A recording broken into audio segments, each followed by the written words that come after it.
kɔtɛ ɲɛnajɛlaw ye Kolokanikaw la ɲɛnafin bɔ tan ɲinan festival di Bɛlɛdugu tako 10nan in dayɛlɛli kɛnɛ kan.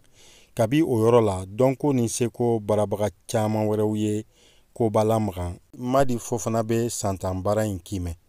Santan kɔnɔna na Bɛlɛdugu seko ani dɔnko o de yiratɔ don diɲɛ mɔgɔ la.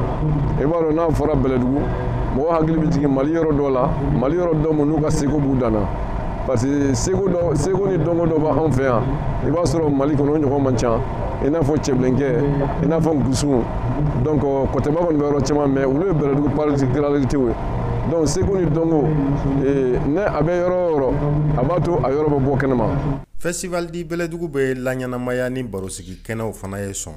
O misali jɔnjɔn dɔ ye hôtel Turamagan dunanjigi so kɔnɔ barosigi dɔ kɛra ka ɲɛsin lamini ni a kɔnɔfɛnw lakanali ko kan. Maba minnu donna Festival di Bɛlɛdugu tako 10nan in baaraw la, Amadu Uri Jalo bɛ ɲɛfɔli ko kan. Festival ɲɛmɔgɔba don.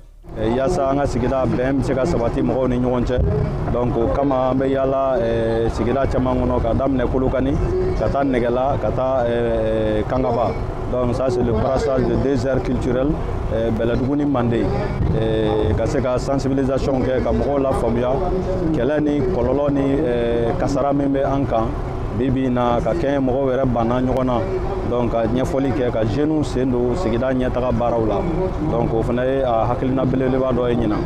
Artiste ŋanaw caman bɔra Bamako ka na kɛnɛ in kuncɛ bɛn ani kelenya kɔnɔ. Lamisa Sangare, Kolokani, VOA Bamara.